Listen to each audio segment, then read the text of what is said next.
All right, well, I find there to have been a violation as alleged, and again, even discounting the item number 8. What is the state's recommendation? In full candor to the court, Your Honor, I'm going to leave it, the state is going to leave it in the full discretion of the court. Your Honor is fully aware of the conditions. Your Honor witnessed the testimony and how it affected the trial of the case, and I'm going to let Your Honor be the full steward of deciding what the penalty should be as it relates to all of the time that Mr. Sledge still has remaining on probation. All right, well, I know that at least, I believe in the petition for revocation, the request is that the entire 30 years be revoked. Is that right? It's not the request. Or is, oh, you're just telling me that's what he has at this point, although it can't be all of it, right? I mean, he's been on probation for at least a couple of years, and did he serve it? What's left? He just started on December 8th of 2023. I think he got credit for the time.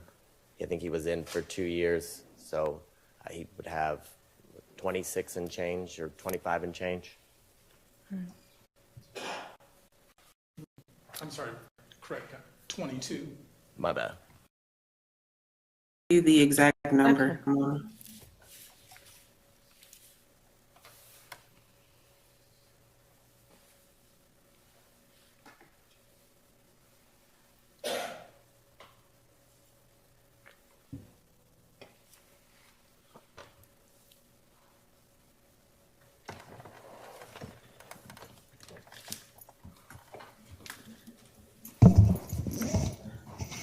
That would be 27 years, 7 months, and 8 days. All right. All right, thank you. Anything else from either side? No, Your Honor, nothing further from the state. Okay. Your Honor, if it will please the court, I understand the court's ruling that there is a violation. Ultimately, I guess to some degree, while it's not clearly akin to a substantive versus technical violation of probation, it is a non-violent, non-new offense kind of violation, and I would say if the court is going to violate my client, it would be more germane to treat it as a technical violation. We have expressed to the court different thoughts and reasons for the way the testimony came out. We don't know what effect, if any, one way good or one way bad, that has had. But in terms of his violation, I would ask the court treat it more as a technical. He has one grandchild on the way, one that just came early this year with Ms. Jaquila Freeman. So the point is, he has been staying out of the way. He's been complying with probation. I would ask the court to maybe consider if you want to put more restrictions and make his probation much more of a, not just something he's on, but something that now has more teeth to it because he's been working. He's been taking care of his family. He's staying out of trouble. He's turned that corner. And literally, it was always our hope he wouldn't have to come in and testify. And there was a reason the state allowed this plea to go forward so that he could step away.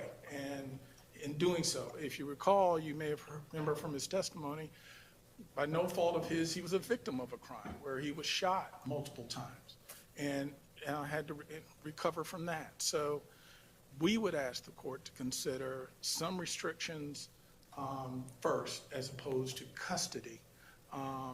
And if you do go with custody, we would ask to consider it as a technical type of violation, not a substantive violation in which you would be authorized to give him an even greater sentence.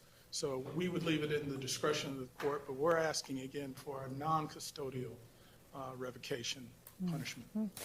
Okay, well, I don't view it as a technical violation or akin to a technical violation, considering the solemn oath that he took when he said that he understood every term within the plea agreement, factual acknowledgments, and sentencing acknowledgments, and understood and, in fact, orally answered that he understood when both asked by the prosecutor and the court at his plea hearing that a failure to abide by any of the terms would constitute a violation of the agreement, and he was notified that the entirety of his probation could be revoked.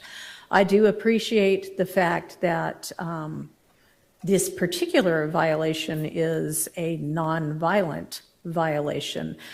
But I also appreciate the fact that some of the many reasons why this could have occurred include the fact that there is just not a proper regard for the judicial system and the seriousness with which an oath in court needs to be taken. I actually view this much more akin to perjury, frankly, than a technical violation. And the sentence for perjury is up to 10 years.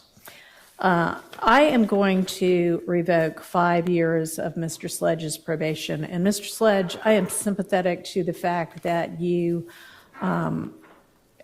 have generally stayed out of trouble, and I want to commend you for that. And I really hope that this revocation doesn't set you back. But we've got to take seriously the court system. So that's the sentence of the court. I find there to have been that violation. I'm revoking 5 years. And And he reinstating will be the balance. continued on probation, Your Honor? And reinstate the balance. Your Thank Honor, you. might I ask, is it possible for my client to turn himself in to make arrangements?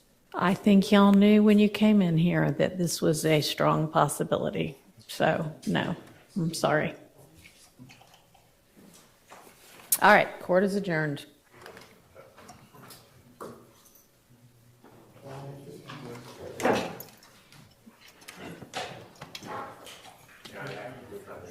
Good seeing you, Judge Whitaker. Yes, thank you. Good to see you. All right, bye. The only person you could hear was Miss Jolly, so the only person you could hear was Miss Jolly.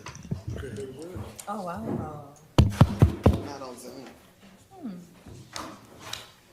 I don't know, the sound of Jolly this had courtroom bad. is... Go to the next room.